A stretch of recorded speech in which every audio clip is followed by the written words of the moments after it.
Buenas noches, buenas tardes, noches.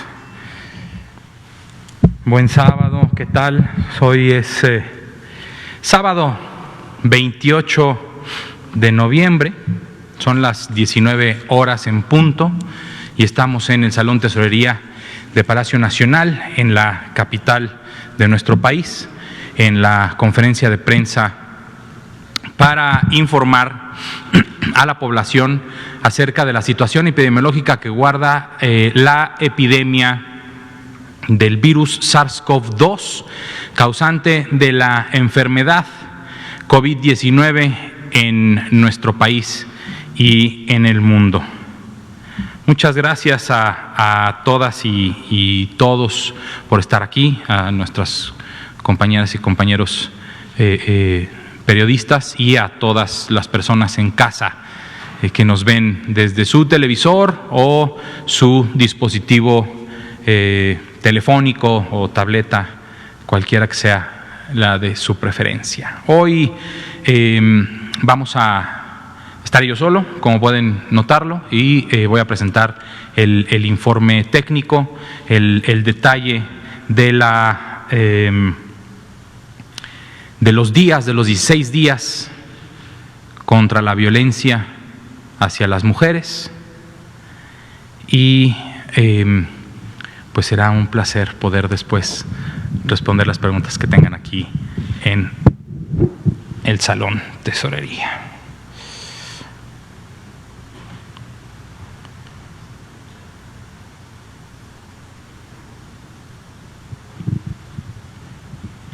Bien, pues muchas gracias, muy buenas noches de nuevo.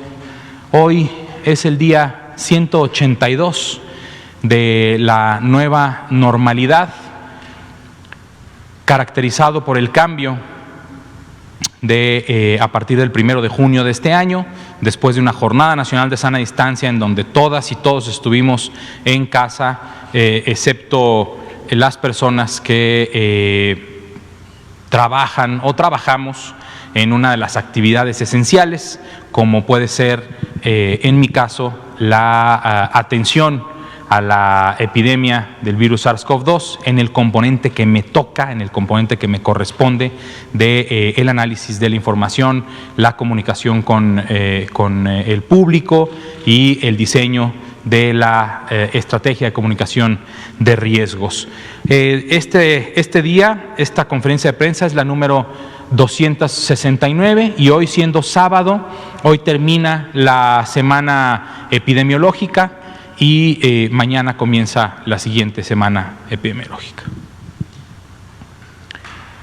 Unámonos en esta jornada, estos 16 días de activismo contra la violencia hacia las mujeres, y hoy el dato importante, el dato que presentamos es de casi 1 millón de adolescentes que reportaron daños a su salud por violencia.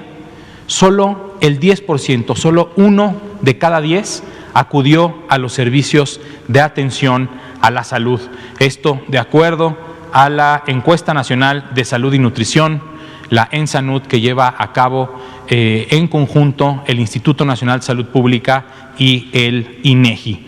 La población adolescente, al igual que muchas otras poblaciones, pero particularmente las y los adolescentes, enfrentan muchas barreras en el acceso a una atención a su salud por múltiples causas. La adolescencia es un periodo difícil también personalmente, es una época en la que muchos cambios se dan, cambios hormonales, cambios en su cuerpo, empiezan a crecer, empieza a salir vello en donde antes no había, y todo eso hace que las y los adolescentes tengan aún más barreras de comunicación con padres y madres y de acceso a múltiples servicios, incluyendo los servicios de salud. Hagamos un esfuerzo para que las y los adolescentes se acerquen también a los servicios de salud. El INJUVE ya ha presentado también aquí múltiples estrategias de acercamiento de pares, de joven a joven, para que haya una mayor apertura en la atención diversa de diversos programas y de diversas acciones que se deben hacer en favor de la adolescencia. Recordemos el semáforo de riesgo epidémico vigente a la fecha, que seguirá vigente durante la siguiente semana. Y recordemos que tenemos estos dos estados en color rojo, Chihuahua y Durango, y que tenemos particularmente a la Ciudad de México con un alto riesgo de que transite al color rojo, dada la actividad epidémica que se está observando en los indicadores del semáforo de riesgo epidémico, al igual que el estado de Querétaro, Aguascalientes, Zacatecas, Nuevo León y Coahuila. La curva epidémica que ayer presentábamos también, que hemos presentado todos los días, que es importante que sepamos, esta es la tendencia, la forma de ver cómo se comporta, cómo se ha comportado la epidemia y cómo ha ido creciendo desde su inicio y después en una meseta importante con reducciones en la actividad, pero que vuelve a haber una actividad epidémica mayor. Hasta la fecha se han notificado o se han estudiado un total de 2.849.307 personas, de las cuales 1.100.683 tienen un resultado confirmatorio a la prueba para detectar el virus SARS-CoV-2 y que son personas que enfermaron de COVID-19. También tenemos 1.340.993 personas que han resultado negativas, que tuvieron signos y síntomas de la enfermedad, pero que su prueba resultó negativa. ¿Qué significa eso?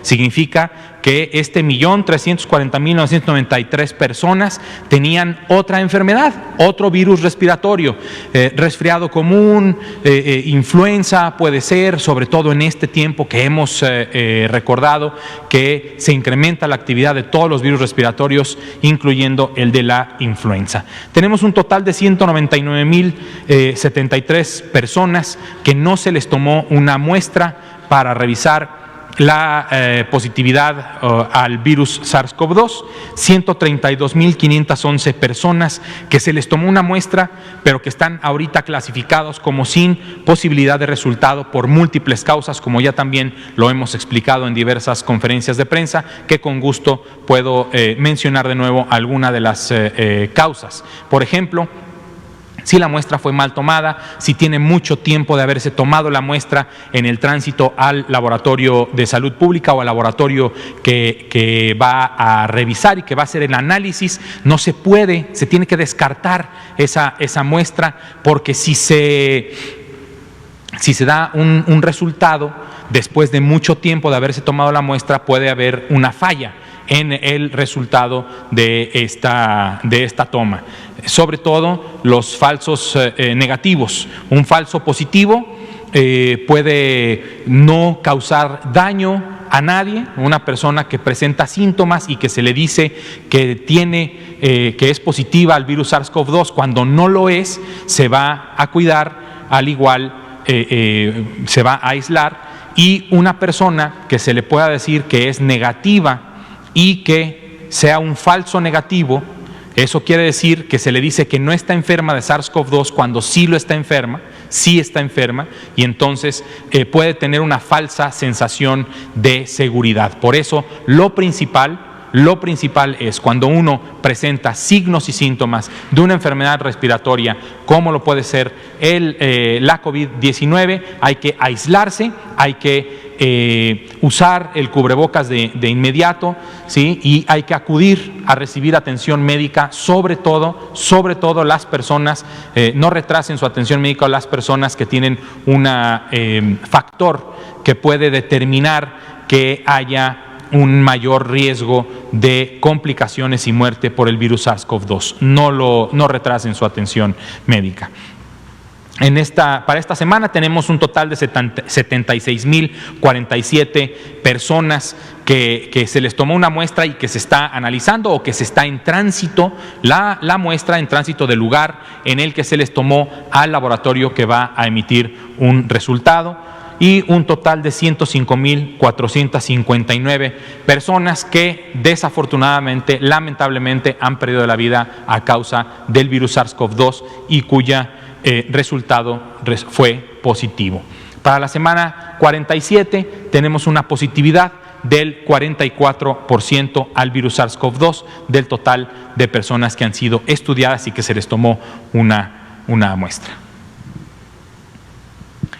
La gráfica que ayer no presentamos, dado que presentamos este incremento importante en el número de casos notificados de una semana a otra antes del cierre de esta semana, dado que se detectó eso, este gráfico, esta diapositiva no se presentó el de ayer, este día regresa ya con un 2% de los casos estimados. Lo que ayer presentamos fue un 8% con un análisis diferente, pero en este gráfico que puede modificarse tenemos un incremento ya del 2% con respecto a la semana inmediata anterior. Esto es importante porque cuando empezamos con un número negativo, la expectativa es que si ese número negativo se reduce, que no llegue a cero y que intentemos ver, o sea, que podamos ver que hay una reducción en el número de casos detectados, estimados, hay una reducción y por lo tanto hay esta expectativa de que pudiera quedarse o sin cambio, en cero, o con una disminución. Aquí esta expectativa no existe. Empezamos con un +2, probablemente mañana pueda ser +2.1 o +2.2 o +2.3 y así sucesivamente conforme va avanzando la semana, este número puede crecer. ¿Qué expectativa positiva tenemos?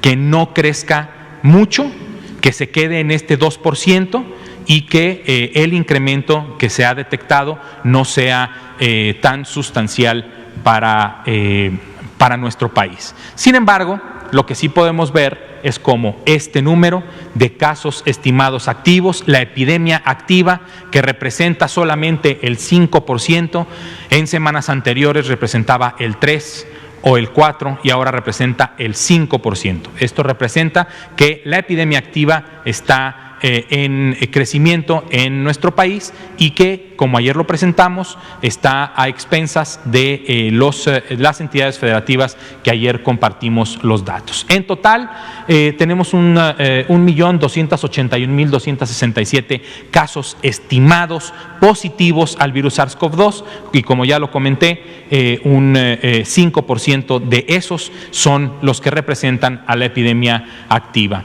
Importantísimo.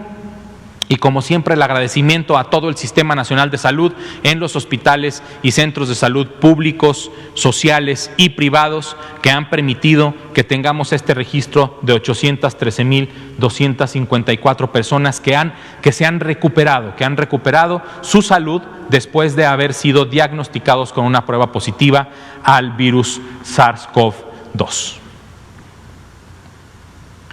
La curva epidémica de las defunciones, que ya tenemos afortunadamente por tercera semana consecutiva un descenso, esperemos que este descenso de -3% se mantenga, ¿sí? Y tenemos, como lo comenté hace unos minutos, 105,459 personas que han perdido la vida y que tiene una prueba positiva al virus SARS-CoV-2, actualmente 611 defunciones, personas que fallecieron y cuya muestra está en procesamiento, 10,759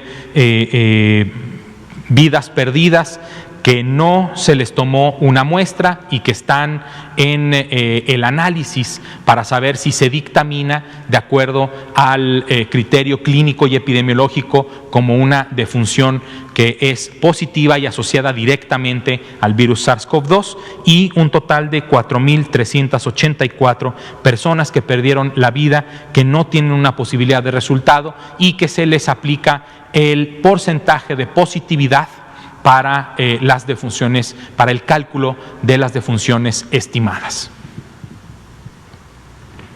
La ocupación hospitalaria, ayer presentamos estado por estado, ayer mencionamos que la Ciudad de México está en crecimiento en su ocupación hospitalaria, ¿sí? Al igual que algunas otras entidades federativas, pero en esta ocasión hoy presentamos este gráfico general de la curva de ocupación hospitalaria, que actualmente tenemos una ocupación total del 36%, de camas generales de personas que requieren de una hospitalización, que tienen una infección respiratoria aguda grave, pero sin necesidad de un respirador mecánico, un 38%, y un 32% en la ocupación de camas con personas que tienen una infección respiratoria aguda grave y que requieren de cuidados críticos, de cuidados intensivos,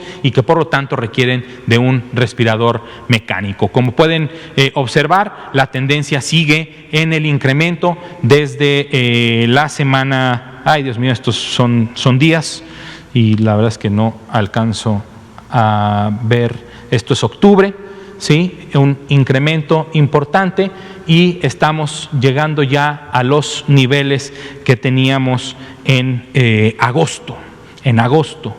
Entonces, lo que queremos, lo que nosotros deseamos, y para eso las 32 secretarías de salud de las 32 entidades federativas trabajan fuertemente y trabajan en el campo, en la detección de personas con factores de riesgo y con sintomatología, para otorgarles la atención lo más oportuna posible. Lo que queremos es que este crecimiento no llegue a los niveles que tuvimos de el pico epidémico máximo que tuvimos al inicio de la epidemia, y por lo tanto hacemos el llamado también no solo a las autoridades sanitarias locales y municipales, sino sobre todo también a la población, a que nos ayude a que esto se detenga y empiece a disminuir de nuevo la actividad epidémica. El escenario internacional, tenemos en la región europea como esta segunda ola de casos confirmados en Europa creció mucho más que su primer ola. Actualmente parece estar ya en una meseta e inclusive un descenso ya de su segunda ola. En Europa hay un total de 18.029.663 casos confirmados, y con una epidemia activa que representa al 18%. Nosotros en México, como ya lo comenté, tenemos una epidemia activa que representa el 5% del total de nuestros casos confirmados. La tasa de letalidad en Europa es del 2.2%, y como todos sabemos y hemos presentado aquí, la tasa de letalidad en nuestro país, dados múltiples características, incluyendo el modelo y el sistema de vigilancia epidemiológica, es bastante más alta que esta que reporta Europa, ¿sí? Pero que durante el transcurso de la epidemia se ha reducido de forma importante, puesto que también las personas profesionales de la medicina y de la enfermería, de la atención a la salud, están siendo mejor y más capacitadas, y se está aprendiendo también de las lecciones que tuvieron Europa y Asia en su primer ola. La siguiente, por favor. En Rusia,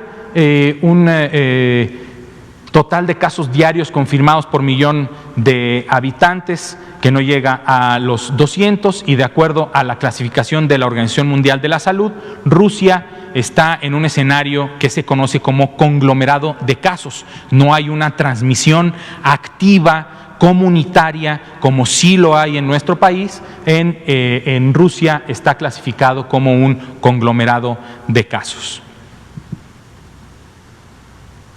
En Alemania también también clasificado de acuerdo a la OMS como que hay conglomerados de casos, son clústeres, son brotes comunitarios en parches que se tienen que ir controlando uno a uno. Por eso las autoridades de Alemania han determinado una nueva, jornada de sana distancia en el país alemán, que se va a llevar hasta el mes de enero o febrero, con un cierre importante de actividades sociales y económicas. Actualmente tienen también una tasa de confirmación de 200 casos por millón de habitantes. Italia con una tasa de 600 por millón de habitantes, es decir, el triple que Alemania. Se observa cómo ya se ve una disminución en su curva epidémica de la segunda ola, y actualmente la clasificación de la OMS lo declara como con conglomerado de casos. Dinamarca está clasificado como transmisión comunitaria, con un número de casos diarios por millón de habitantes de 200, pero con una transmisión comunitaria de acuerdo a lo que dictamina la OMS, y que lo pueden encontrar en línea en el sitio de la Organización Mundial de la Salud. Es covid19.who.int, es la página de la Organización Mundial de la Salud, WHO por sus siglas en inglés, y en donde pueden estar revisando esta información también de todos los países. El Reino Unido también clasificado como con transmisión comunitaria, observando ya un descenso en el número de casos por millón de habitantes, que llegó casi a los 400 por millón de habitantes, pero que ya está en un descenso en su segunda curva epidémica. España también después de un crecimiento importante y que superó su primer ola en cuanto a número de casos, lo superó hasta llegar a un poco más de 400 casos diarios confirmados por millón de habitantes. Observamos como ya un franco descenso en su curva epidémica. Nos da mucho gusto también que el país de España, que está clasificado como transmisión comunitaria, vea un descenso en el número de casos diarios para ir bajando su curva epidémica de la segunda ola, que fue más importante. En Francia, un incremento bastante más importante de casos diarios por millón de habitantes, hasta 800, pero también afortunadamente un descenso importante en su curva epidémica para el control de esta segunda ola en Francia, notablemente más importante que su primer ola en este país, y clasificado por la Organización Mundial de la Salud como transmisión comunitaria.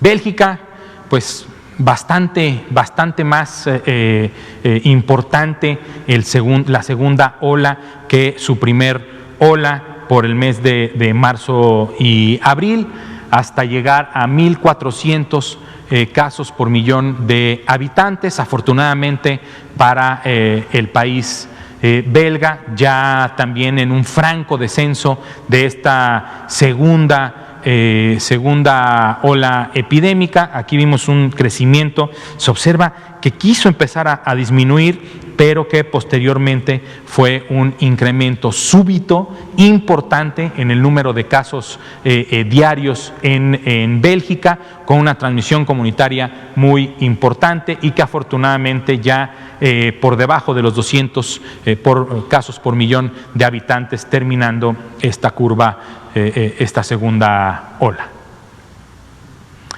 Ahora, ¿qué sigue? Esta es otra, hubiera podido desear una de transición. Hoy es 28 de noviembre de 2020, hoy es el Día Nacional de las Personas Sordas. ¿Por qué es hoy? Porque en 1867, un 28 de noviembre de ese año, el presidente Benito Juárez estableció la Escuela Normal para Profesores y Profesoras para Sordos. En 2020 aún falta muchísimo para que la comunidad de personas sordas sea completamente integrada en los diversos ámbitos, como pueden ser el educativo, el laboral y el recreativo. ¿Con qué nos encontramos en México? De acuerdo al INEGI, en México hay 580,000 niñas, niños y adolescentes de entre 5 y 17 años con discapacidad. De estos, el 30.2% tiene dificultad para hablar o comunicarse y el 11.3% dificultad para escuchar. Las personas sordas hablan con sus manos, leen labios y expresiones, o pueden usar prótesis auditivas de acuerdo con su pérdida auditiva, de acuerdo con su hipoacusia. Hipoacusia puede ser bilateral, o sea, de ambos oídos, puede ser leve, moderada o profunda. ¿A qué se enfrentan las personas sordas? Se enfrentan a barreras de comunicación. Si yo ahorita me quito el micrófono y empiezo a hablar, nadie en su casa me va a escuchar. Y las personas, nadie en su casa me va a escuchar. Y las personas, intérpretes de lengua de señas mexicanas que están en su pantalla aquí a mi izquierda, no iban a poder estarle interpretando a las personas que no escuchan, a las personas sordas, lo que estamos comunicando aquí. Y eso hubiera sido una barrera sumamente importante para que las personas sordas pudieran estar bien informadas sobre lo que en esta conferencia de prensa se presenta sobre la situación epidemiológica del virus SARS-CoV-2. Se enfrentan a discriminación laboral y educativa, se enfrentan a barreras en la atención de su salud y se enfrentan con una sociedad mexicana poco sensible a sus necesidades de comunicación.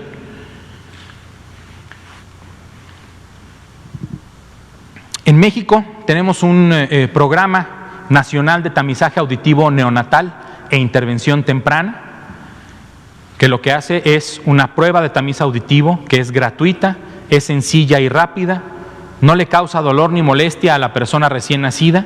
Aquí le están haciendo su prueba de tamizaje neonatal a esta persona recién nacida y se realiza con equipo y con personal especializado para el diagnóstico de hipoacusia en la persona recién nacida y poderle así otorgar las diferentes opciones que existen y que deben de existir y que debemos ampliar para que la comunidad de personas sordas en México esté completamente integrada y sin dificultades, sin barreras para comunicarse con su gobierno, con su médica, con su médico o con cualquier otra persona. Para la atención de personas con discapacidad en tiempos de COVID, como pueden a lo mejor recordar muchas de las personas que estén viendo la conferencia de prensa o aquí en Palacio Nacional, se redactó una guía para la protección de la salud de las personas con discapacidad en el contexto de la COVID-19. Fue generada con el apoyo total de sociedad civil organizada. La sociedad civil organizada en materia de personas con discapacidad son las personas más expertas en este tipo de barreras que hay que quitar para que todas las personas tengamos o podamos ejercer el mismo derecho de atención a la salud y sobre todo en cuestiones ahorita de atención a la pandemia, particularmente para las personas sordas, por ser el día de hoy, el Día Nacional en que se conmemora, decidimos poner este detalle de esa guía. Hay un directorio de intérpretes de lengua de seña mexicana de apoyo voluntario para realizar servicios de enlace con motivo de la emergencia sanitaria de la COVID-19. Esto fue consensuado con la Asociación de Intérpretes y Traductores de Lengua de Señas en la República Mexicana, a quien le agradecemos esta conexión con estas personas intérpretes que a través de una videollamada pueden pueden fungir como intérpretes de una persona sorda que requiere de la atención de su salud para que pueda determinarle, para que pueda decirle a su médica o médico cuáles son sus síntomas, cuándo empezaron, todo lo que se requiere para hacer un buen estudio y análisis del caso, y que rompa la barrera de la comunicación entre dos personas que tienen las mismas capacidades y que tienen el mismo derecho de atender y de atenderse en su salud en esta materia. Pues muchísimas gracias por su atención. Agradezco mucho por el apoyo para esta guía a Yo También, Cata de Artigues, Movimiento 312, Escorza Implantes Cocleares, y agradezco también a la COPESOR, que ha sido de gran ayuda y apoyo para mí personal y profesionalmente, y para la Dirección General de Promoción de la Salud, para tener mayor sensibilidad a el tremendo trabajo que tenemos enfrente para poder generar un sistema de salud inclusivo e incluyente para todas las personas. Antes de pasar a preguntas y respuestas, son las 19:31. Había yo compartido aquí sobre una pregunta de los cubrebocas de filtro. Aquí hay varios cubrebocas, ¿sí? Ayer dije de dónde soy.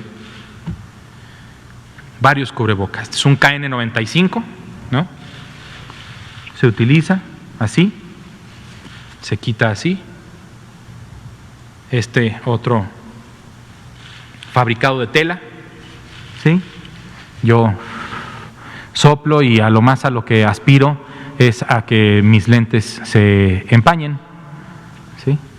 Porque el aire no sale, ¿ok?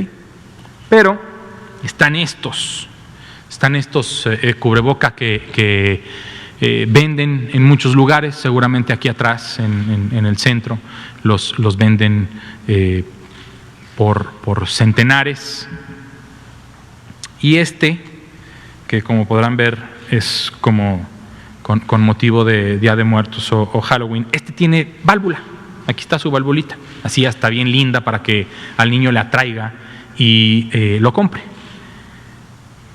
Como dice el doctor López-Gatell, el cubreboca sirve para lo que sirve y no sirve para lo que no sirve. Este cubreboca, que debería de servir para que yo no expulse ni mi saliva ni mis aerosoles a la hora de colocarlo, ¿qué creen? Lo voy a hacer así.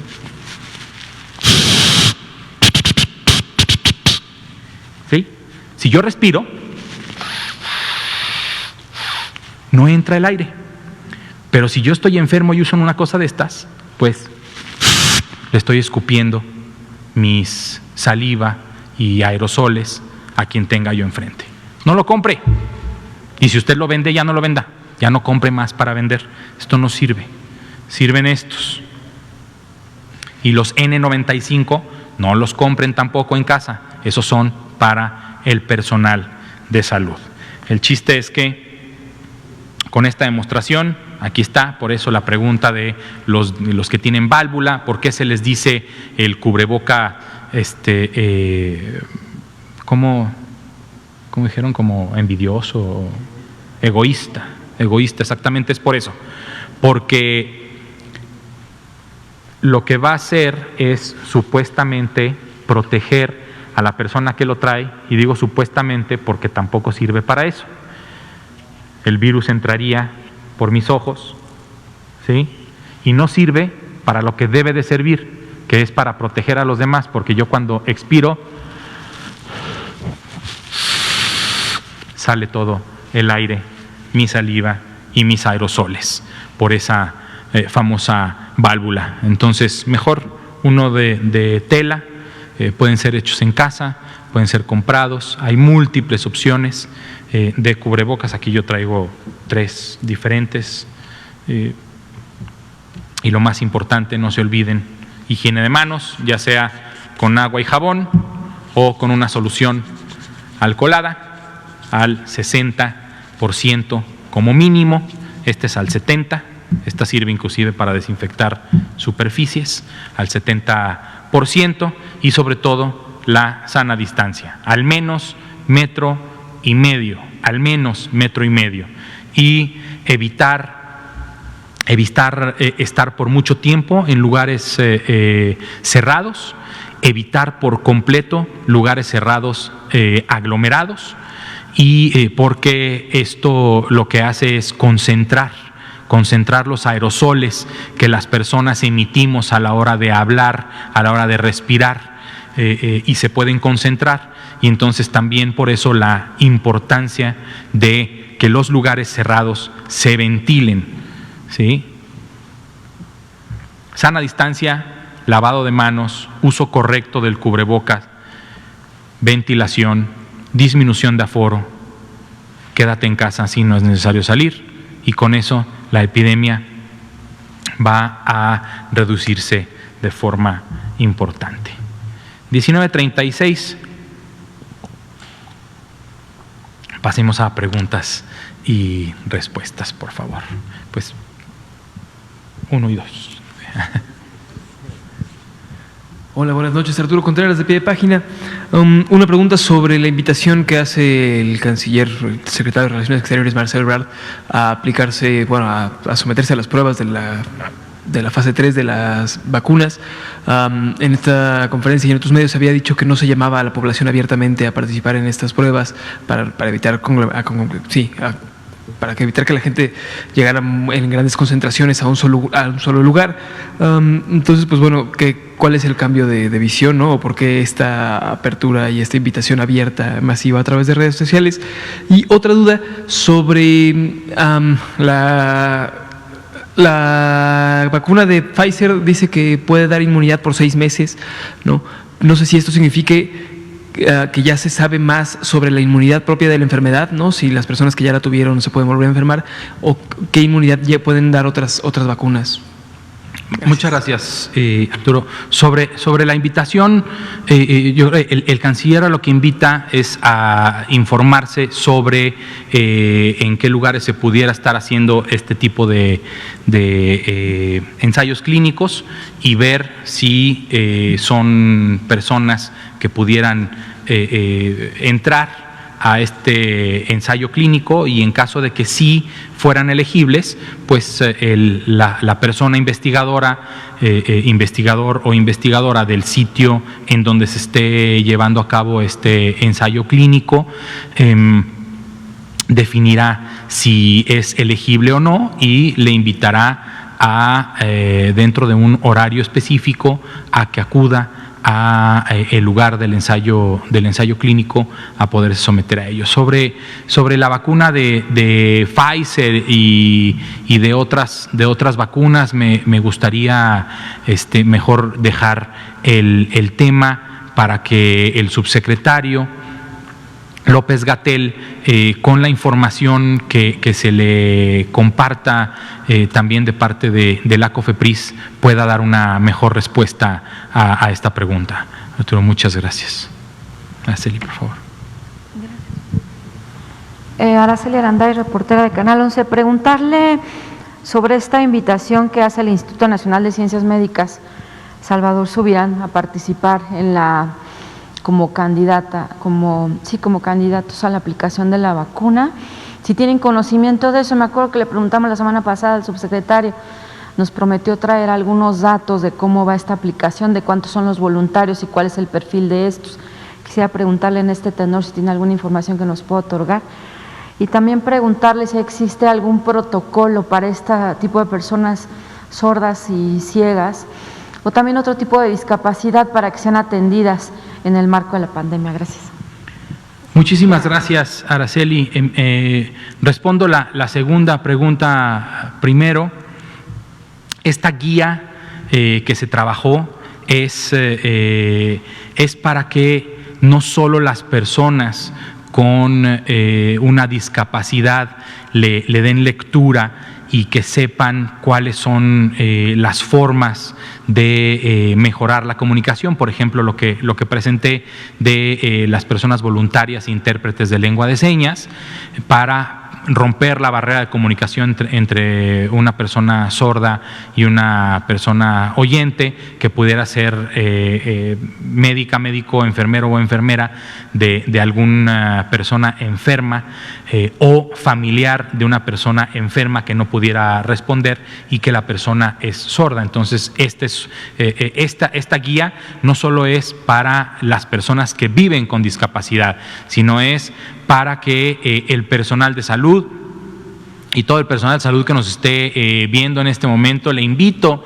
a ingresar a www.coronavirus.gov.mx, a descargar esta guía y a darle lectura puntual para que sepa cómo es posible atender a una persona que vive con una discapacidad en caso de que le llegara a la atención en su consultorio, en su unidad de salud, en el hospital en donde atiende. Entonces, una atenta invitación a que todas y todos demos lectura a esta guía que presentamos ya hace varios meses y que redactamos en conjunto con la sociedad civil organizada de personas con discapacidad.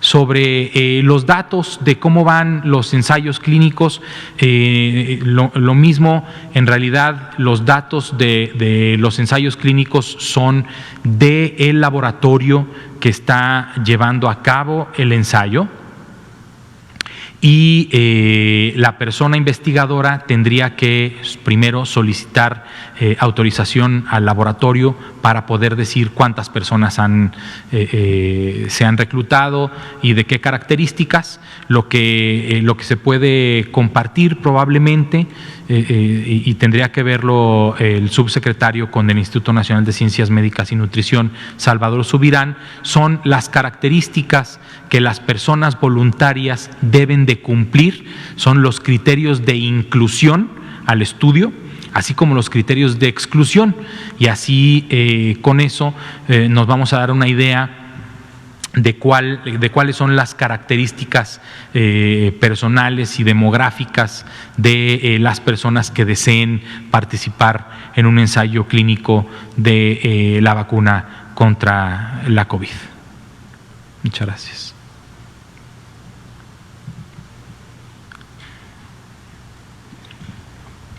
Aprovechando el tiempo, nos comentan desde el público que la página del CONACYT, donde se presenta el mapa de incidencia de casos, ha tenido como varias fallas en los fines de semana. Los viernes y los sábados no se actualiza el mapa, entonces pues a ver qué está pasando ahí.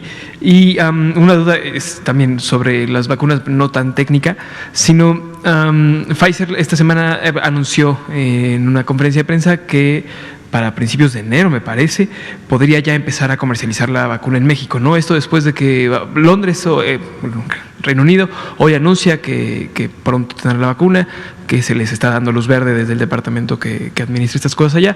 La FDA dio un permiso acelerado, ¿no?, para fabricar esta vacuna. Entonces, si esta vacuna empieza a estar disponible en Estados Unidos y en otros países del mundo, ¿podría haber un mercado negro de vacunas en México?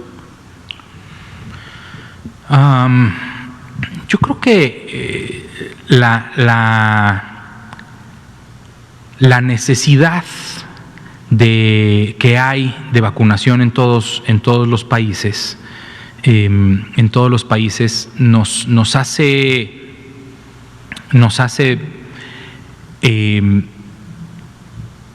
programar muy bien, pensar muy bien cómo es la distribución, quién cuida las vacunas, etcétera. Y, por ejemplo, en Estados Unidos, el programa de distribución de la vacuna y de todo eso lo está haciendo con un apoyo muy importante del ejército de ese país para dar cuidado total a las dosis que estén disponibles para la población de dicho país. Yo creo que se va a cuidar tanto la vacuna como deberíamos de cuidarlas todas y todos, que no habría una gran probabilidad de que exista un mercado negro de esta vacuna. Yo creo que todos estamos conscientes de la necesidad imperiosa que hay de tener un elemento preventivo contra este virus que nos ha azotado a toda la humanidad, como desde hace poco más de 100 años no sucedía, y que estaremos todos cuidándonos y cuidando este importante medio para prevenir la infección contra el virus SARS-CoV-2.